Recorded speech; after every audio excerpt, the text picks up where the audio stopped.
Irei abordar hoje a respeito de lista. Lista é uma estrutura de dados onde os elementos podem ser inseridos ou removidos de qualquer posição válida, ao contrário de uma pilha, que as operações de inserção e remoção só acontecem no topo, ou ao contrário da fila, onde as operações acontecem nos extremos. Os elementos normalmente são enfileirados no final e desenfileirados do início. Na lista eu posso inserir ou remover elementos de outras posições. Então eu tenho que definir o comportamento de algo que seja listável. Algo que seja listável tem que ter um conjunto básico de funcionalidades. As funcionalidades são essas, definidas na interface chamada listável. Então, a primeira funcionalidade chama-se anexar, onde eu passo um elemento a ser inserido na minha lista e este elemento vai ser colocado ao final da minha lista, como último elemento dessa lista. Ela vai funcionar de forma análoga ao enfileirar de uma fila. Então, como vai ser o último elemento, caso seja possível de ser anexado, caso ela não esteja cheia, eu não preciso indicar a posição que vai ocorrer esse anexo. Sempre será ao fim, né? Uma outra função é a função de inserir, para eu colocar um novo elemento na minha lista. Ela é similar ao empilhar da pilha e ao enfileirar da fila, que inserem novos elementos na estrutura de dados. A função ou o método que insere um novo elemento na minha estrutura de dados lista é o inserir. Mas como eu já falei anteriormente, eu tenho que indicar a posição que eu quero inserir esse elemento. Lembrando que essa posição é uma posição lógica, uma posição para o usuário, não uma posição física do array. Então, o elemento lá no array ele pode estar na posição 5, mas para o usuário ele ser o primeiro elemento da lista, ou seja, ter o índice ou posição lógica 0. Ok? Então, eu tenho que ter uma função para retornar um elemento específico da minha lista, dado uma posição, será retornado esse elemento. É parecido. Não é parecido. Normalmente as outras estruturas. É parecido. É parecido com um espiar da minha fila ou com o topo da minha pilha. Na minha lista eu tenho selecionar, que eu indico a posição e esse elemento é retornado. Eu tenho atualizar, que dado uma posição, ele substitui o elemento que tem naquele lugar por este novo elemento passado. E tenho apagar, que dado uma posição ele remove aquele elemento. Mas a lista, ela é uma estrutura de dados contínua na memória ou contígua. Então, se eu apagar um elemento ou inserir um elemento, por exemplo, para inserir eu vou ter que abrir um buraco na lista, mover todos os elementos para o final e abrir o buraco e colocar o elemento lá. E para apagar, ao contrário, eu vou ter que pegar todo mundo e tampar aquele buraco do elemento que eu removi. Ela tem que ficar de forma contínua na memória. Então, o apagar e os métodos auxiliares que a gente viu que todas as estruturas de dados têm, que é para verificar se a estrutura de dados está cheia, está vazia e imprimir os elementos da minha estrutura. Então, esta é a interface. Vamos agora para a implementação dessa interface, através da classe concreta chamada lista estática circular. As variáveis de instância da classe são as mesmas de uma fila. Eu só preciso ter ponteiros para o início e para o fim da estrutura de dados, porque os elementos estão de forma contínua na memória. Então eu sei que eles estão entre o início e o fim. Eu vou ter o array, que vai guardar os dados, o array de objects, aqui no caso para guardar qualquer coisa. E vou ter aqui também uma quantidade, quantos elementos eu tenho. Eu já vou implementar diretamente a lista circular. Então, essa quantidade a gente viu que ela auxilia para determinar se ela está cheia ou está vazia.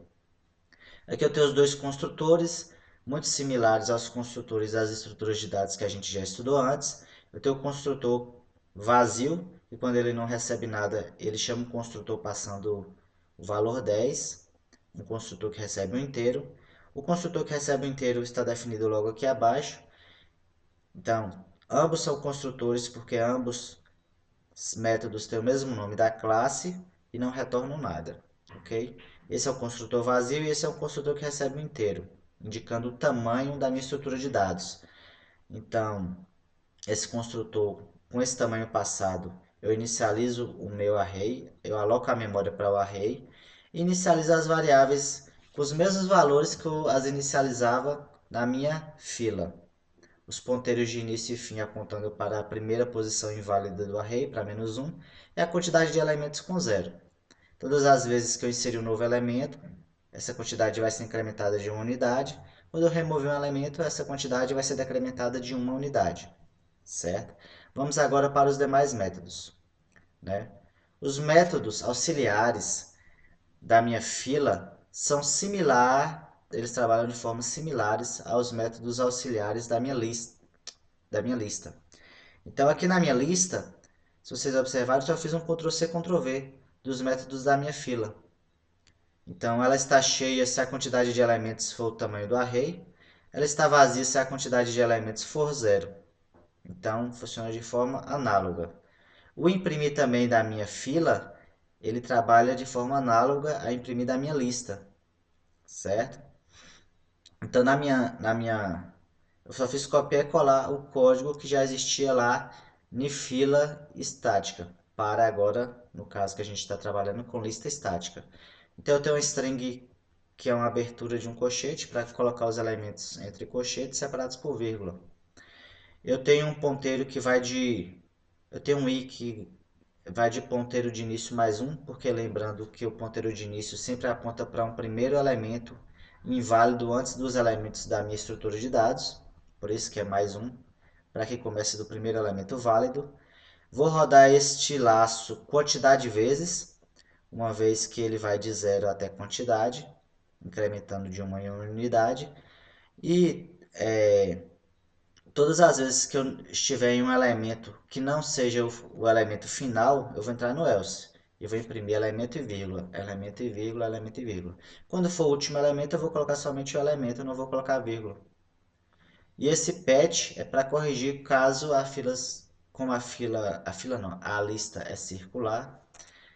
Esse patch vai servir para, quando chegar ao final, se ela ainda continuar, eu voltar para o início e continuar imprimindo meus elementos.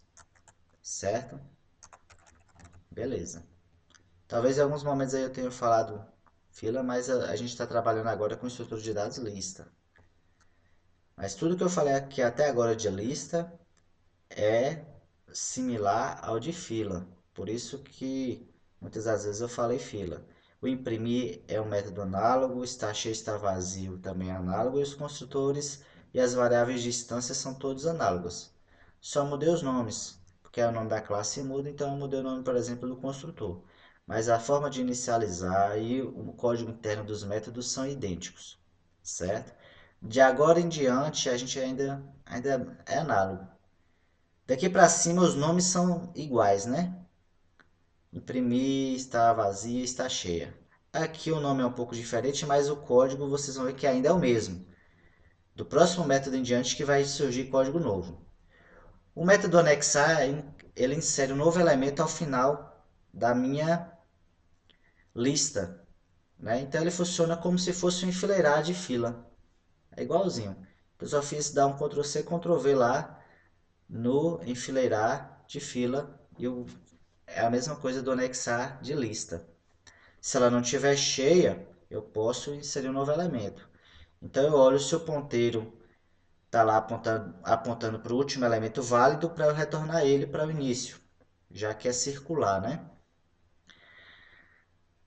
Ao final, ou qualquer momento aqui dentro do meu método, eu vou incrementar a quantidade em uma unidade, já que eu vou ter um elemento a mais. E eu vou incrementar o ponteiro de fim para apontar para a próxima posição vaga e vou colocar esse elemento passado como parâmetro no método lá, neste ponteiro de fim. Pronto, só isso que o método anexar faz. Agora vamos começar a ver métodos específicos da nossa lista, certo? O primeiro método específico é o método selecionar um. Os métodos de agora em diante, todos trabalham com um campo, um parâmetro chamado posição. Lembrando que essa é uma posição lógica, é a posição do usuário. Então, se para o usuário tem uma lista de compras, feijão, arroz e carne, o feijão está na posição 0, o arroz na posição 1 e a carne na posição 2. Mesmo que dentro do meu array isso daí esteja na posição 4, 5 ou 6, ou esteja na posição 6, 7 e 0, já que ela é circular. Ou até usando de forma reversa, ou está na posição 8, 7, 6. Não importa. Para o usuário, feijão, arroz e carne, 0, 1 e 2. Posição lógica. Para ele não importa em que posição física isso aí está armazenado na nossa estrutura de dados. Então a primeira coisa que a gente tem que ver é se não está vazia, se tem elementos. Se ela não estiver vazia, eu continuo fazendo a verificação. Essa posição passada é uma posição válida? As posições válidas para a maioria dos métodos, com exceção do método de inserir, que a gente vai entender o porquê, são sempre de maior ou igual a zero, então qualquer posição maior ou igual a zero, até a quantidade, certo? Mas tem que ser menor que a quantidade, o valor de quantidade não é válido. Então se eu tiver 3 elementos na minha lista, as posições válidas são 0, 1 e 2, que formam os 3 elementos. Se eu tiver 5, a quantidade 5, as posições válidas é 0, 1, 2, 3 e 4. Então sempre menor do que quantidade, ok? Então se a posição passada for uma posição válida, o que a gente tem que fazer agora? Eu tenho que ir na posição, fazer um mapeamento entre a posição lógica que o usuário informou para uma posição física real onde o elemento está no meu array. Então como é que eu faço esse mapeamento? Lembram que o ponteiro do início aponta para uma primeira casa inválida. O elemento real, o primeiro elemento, está na próxima casa. Então, ponteiro mais 1 aponta para o primeiro elemento da minha lista, certo? E agora eu vou andar posições vezes à frente para chegar no elemento que o usuário quer.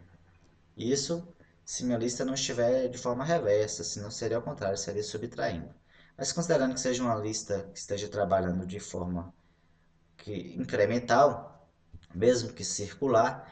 Então, por exemplo, se o usuário passou a posição 0, o ponto de manipulação vai... E se o usuário passou a posição 0, mas esse elemento está na posição 4, o meu ponteiro de início vai estar na posição 3, que é uma posição anterior à primeira posição onde tem elemento na minha estrutura de dados. Então, quando eu faço ponteiro mais 1, então eu vou para o 4, que é onde tem o primeiro elemento realmente. E se ele quer o que está na posição 0, eu somo mais 0. Então já estou no 4, certo? Se ele quer a posição 1 lógica, eu pego esse 4 e somo mais 1, que na verdade é a posição 5, que é uma posição física 5. Então esse ponto de manipulação, essa funçãozinha aqui, ela faz um mapeamento entre um valor lógico para um valor físico. Porque se eu faço o resto da divisão de dados.length? Porque isso daí poderia ultrapassar o tamanho do array e eu ter um ponto de manipulação fora do meu array. Então, quando eu faço o resto de dados.length, eu garanto que sempre vão estar dentro do array e consigo fazer ela funcionar de forma circular automaticamente.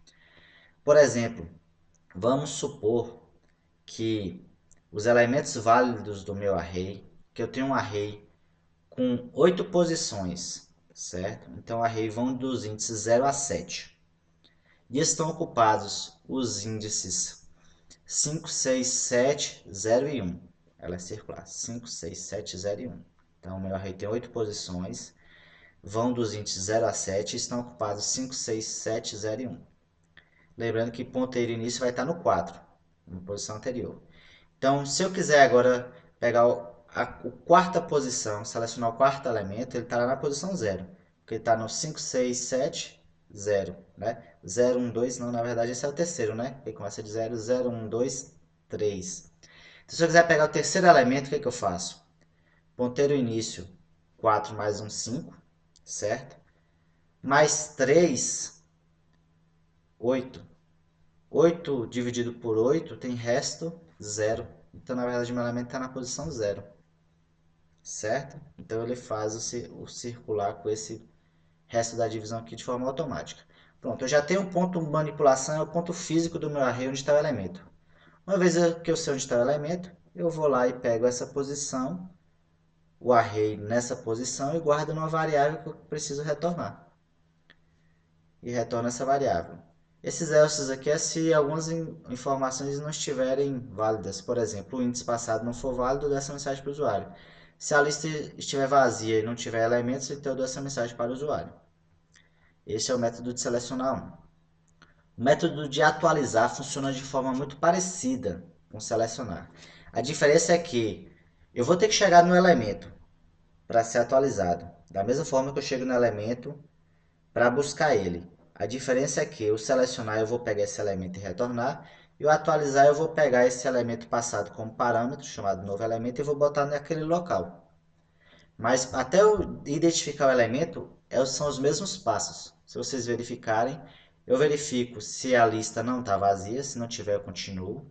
Eu verifico se a posição passada é uma posição válida, tem que ser maior ou igual a zero e menor que quantidade, eu já expliquei o porquê. E agora eu faço o cálculo do ponto de manipulação. Aonde é que está essa posição informada pelo usuário? Lembrando que é uma posição lógica. Então, é do ponteiro inicial mais um, que é o primeiro elemento válido, mais a posição, que é o deslocamento em relação ao primeiro elemento, que eu vou fazer. E caso isso daí transpasse o tamanho do array, eu faço a divisão pelo tamanho. Caso não, né, que eu não botei um se aqui, mas é porque se eu dividir um valor menor, se eu dividir 4 por 8, o resto da divisão vai dar 4. Porque o quociente vai dar zero, o resto vai dar 4. Então vai dar sempre o mesmo valor. Só vai começar a dar um valor diferente se for maior. Então, se ele ultrapassar o tamanho do array, aí ele começa a pegar o resto aqui, que nunca vai dar um valor fora do meu array. Então, uma vez que eu identifiquei o ponto de manipulação, antes eu ia lá e pegava esse dado do ponto de manipulação e guardava numa variável para retornar ela. Agora não, eu pego o elemento que eu passei como parâmetro e coloco ele nesse lugar para atualizar, para substituir o que tinha.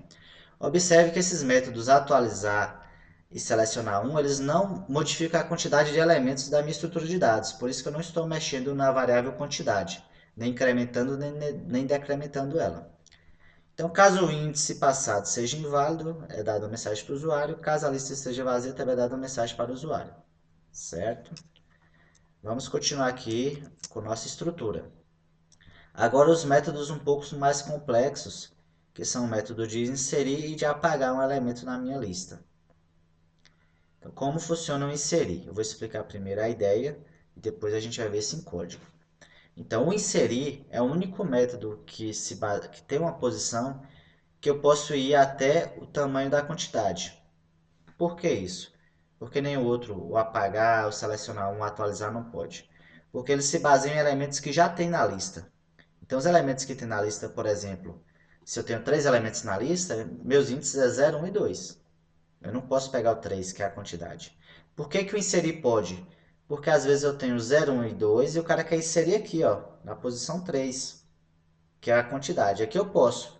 Agora eu não posso ter 0, 1 e 2 e querer inserir na posição 4 ou na posição 5, porque a minha lista tem que ser contínua ou contígua. Mas eu posso inserir na posição 0, na posição 1, na posição 2 ou na posição 3. Todas essas posições são válidas. O que acontece quando eu insiro numa posição já existente? Se eu quero inserir na posição 0, esse elemento passa a ser o novo 0. Se eu quero inserir na posição 1, ele vai entrar aqui entre o 0, depois do 0, ele vai passar a ser o novo 1 e os elementos são deslocados, eu não perco nada. Não estou sobrescrevendo. Se eu quero inserir nessa posição, eu desloco esses elementos para frente e coloco ele na posição correta. Então, sempre quando eu for inserir um elemento, eu vou deslocar todos da posição que eu vou inserir ele até o final, uma casa para frente. Então, se eu quiser inserir no início aqui, eu vou deslocar esse para frente, esse para frente, esse para frente, abrir um buraco e coloquei ele. Se eu quiser inserir entre esses dois, eu vou jogar esse para frente e colocar ele. Então, este movimento dos elementos que diferencia um pouco dos outros métodos que a gente está acostumado. Então, a questão da posição que já está explicado, porque que aqui é menor ou igual e não menor, como em todos os outros métodos. O ponto de manipulação, o código é igual. Sempre esse ponto de manipulação é um método comum, é uma instrução comum à maioria dos métodos, porque eu acho o ponto onde eu quero fazer a minha operação. E o que vai mudar aqui agora é esse for. Eu vou ter um laço para fazer esse deslocamento que eu expliquei, que lembrando que eu vou ter que mover do fim para o ponto de Manipulação. Eu vou ter que mover do final até o lugar para abrir o buraco no lugar que eu quero inserir. Por que que eu não posso mover esse para cá? Se eu mover esse para cá, eu vou sobrescrever ele.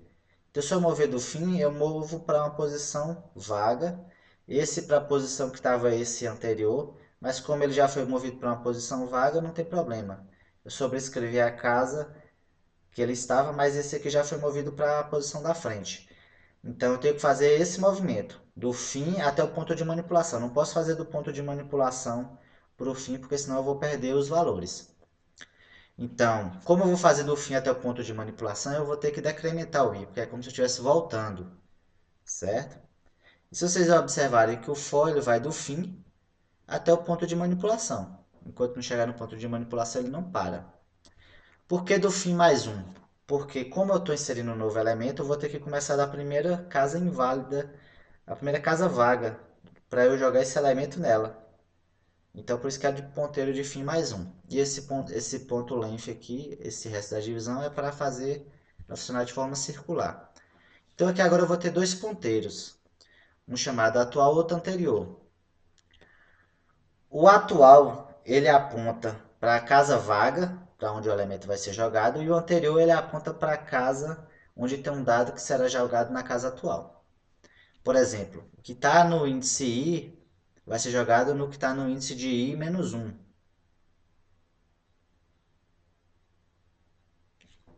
Falei o contrário, falei o contrário. O que está no índice de i menos 1, que está numa posição menor, vai ser jogada mais para frente, vai ser jogado no que está do índice i, que é uma posição mais à frente. Então, o que está antes vai ser jogado no que está atual ou depois. Poderia chamar depois também. Certo? Eu tenho um patchzinho aqui para corrigir por causa de forma circular, mas o que eu expliquei é esse aqui, ó. Então, o que está antes vai ser jogado no que está na frente. Então, o que está em i-1 vai ser jogado no que está em i. Então, sempre fazendo esse movimento. O que está em i-1 no i. Então, eu vou deslocando todo o meu array até o ponto de interseção. Quando eu fizer isso, lá no meu ponto de manipulação, vai ficar um buraco. Aí eu vou poder inserir esse elemento lá. Então, quando ficar este buraco, o que eu faço? Aqui, eu insiro o elemento passado com parâmetro lá no buraco, que é o ponto de manipulação. Como eu fiz uma inserção, eu vou incrementar a quantidade em uma unidade. E o ponteiro de fim também, já que eu fiz uma inserção, lembra da minha fila, né? Eu também não incrementava o ponteiro de fim, e aqui eu também vou incrementar o ponteiro de fim.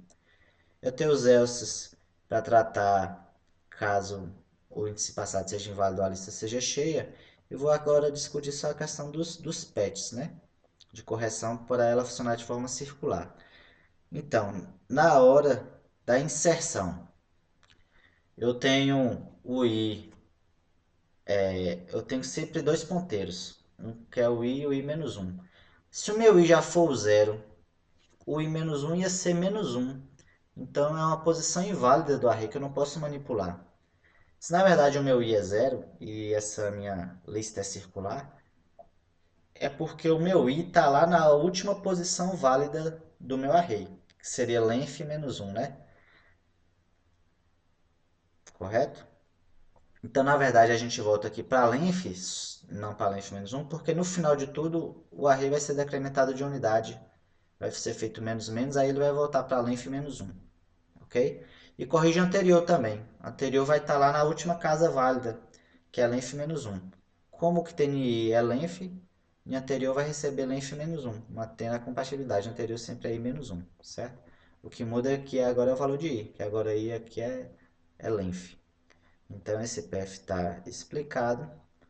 E agora explicar este outro path aqui. Então, se o ponteiro de fim estiver lá na última casa válida, o que vai acontecer? Se eu inserir um novo elemento, na verdade, ele iria agora para dados.length, que é uma posição inválida. Então eu tenho que voltar ele para o início, né? Só que eu volto para uma posição inválida para manter a compatibilidade com esse código aqui, que o ponteiro de fim é incrementado em uma unidade. Então aí ele vai ser incrementado para zero, então ele vai ficar na posição válida, ok? E agora explicar o método de apagar. O método de apagar também trabalha com esse laço, similar ao método de inserir. Então, de apagar, como eu tenho que levar em consideração os elementos que já existem, não vou criar um novo elemento, então que também é até menor que quantidade. Então, todos os métodos é menor que quantidade, só inserir que é menor ou igual. Ponto de manipulação que eu já expliquei como funciona é igual também, para achar o ponto onde eu quero apagar. Então, uma vez que eu identifiquei o ponto que eu quero apagar, eu estou em cima daquele elemento que eu quero apagar, eu vou pegar ele e guardar numa variável temporária, para depois que eu corrigir a minha estrutura de dados, eu poder retornar ele. Porque o apagar, a gente também retorna aquele elemento. Se o usuário quiser usar, ele usa. Se não quiser, só não atribuir a nenhuma variável. Então, uma vez que eu já estou no ponto de manipulação, eu guardo ela numa variável temporária que eu vou retornar ao final de tudo. Certo? Está ali o retorno. Beleza. Aqui agora o for funciona de forma contrária. Eu vou do ponto de manipulação até o fim. Ok? Jogando, por exemplo, eu quero apagar esse elemento. Então o que, que eu faço? Aqui é o início e aqui é o fim. Eu jogo esse para cima do que eu quero apagar, depois este para cá e vou voltando, sobrescrevendo o anterior. Então, ao contrário do inserir, que eu ia abrindo um buraco onde eu queria inserir, agora eu apagar eu vou tampando aquele elemento que eu quero apagar, encolhendo a minha lista. Então agora eu vou ter um atual e um próximo, que o próximo vai ser jogado em cima do atual. Um atual e um próximo, o próximo vai ser jogado em cima do atual, certo? Então beleza, a gente tem o i e o i mais um. O i mais um é o próximo e o i é o atual. Então todas as vezes que eu rodar o laço, eu vou pegar o próximo, que é o que está na frente, e eu vou jogar no que está de trás. Ok? Daqui a pouco eu explico os petzinhos. Então é isso que eu faço aqui. Eu pego o próximo e jogo em cima do atual. E ao contrário do inserir, eu vou do ponto de manipulação até o fim. O inserir eu vou do fim até o ponto de manipulação. Como eu vou do fim voltando, o inserir é i menos menos. Como aqui eu vou do ponto de manipulação até o fim, incrementando, é o i mais mais. Ok? Como eu diminuir os elementos, a quantidade de elementos, quantidade perder um elemento, o ponteiro de fim vai regressar uma casa, né? E se os índices informados, o índice informado ou a lista estiver vazia, vai dar alguma mensagem de erro para o usuário. Tranquilo? Vamos ver aqui agora mais detalhes como é que funciona esse próximo e esse atual. Então, o atual e próximo é bem simples. É um ponteiro que aponta para um elemento e o outro aponta para o próximo elemento. Então, caso não esteja lá no fim, ele vai ignorar esse if e vai fazer somente a atribuição. Mas caso esteja no fim, eu vou ter que fazer uma correção, certo? Porque como é que eu vou pegar i mais um, né? I mais um é uma posição inválida se eu já estiver na última posição válida, que é length menos um. Então, se eu já estiver numa última posição válida, o próximo eu vou ter que mudar ele. O próximo agora não é mais length, que nesse caso aqui daria length, né? O próximo vai ser zero, que é a primeira posição do meu array, ok? E como ele é circular, eu vou ter que voltar o i também lá para o início, para que ele continue a trabalhar direitinho. Aqui é menos um porque no final do for ele vai ser incrementado de unidade, então ele vai voltar para a primeira casa válida, sem problema nenhum. Então, a próxima vez que rodar, o i vai ser zero e o i mais um vai ser um. Depois o i vai ser um e o i mais um vai ser 2, e assim por diante. Tranquilo? E esse petzinho aqui é para se na hora que eu mexer no ponteiro do fim, ele for para uma posição inválida, se ele, por exemplo, estava no zero, ele passar a ficar menos um, que é uma posição inválida, eu volto ele para a última posição válida da minha lista. Se ele está na primeira posição inválida, que é menos um, eu volto para a última posição válida, que é length menos um. Só isso. Pronto. Então já vimos a implementação da nossa lista estática circular. Agora vamos ver o main. O main, né? Lista, como é que a gente faz o uso disso? Muito simples.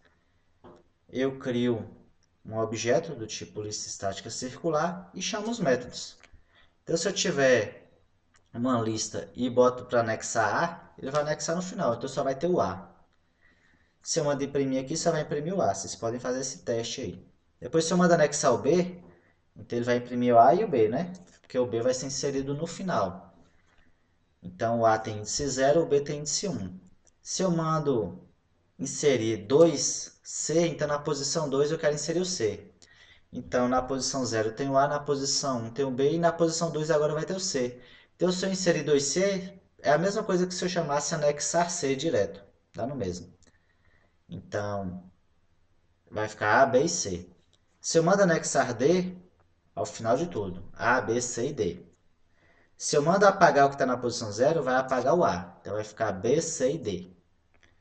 Então lembrando que agora o B passa a ser o novo 0, o C passa a ser o novo 1 e o D passa a ser o novo 2. Se eu apaguei o que está na posição 0.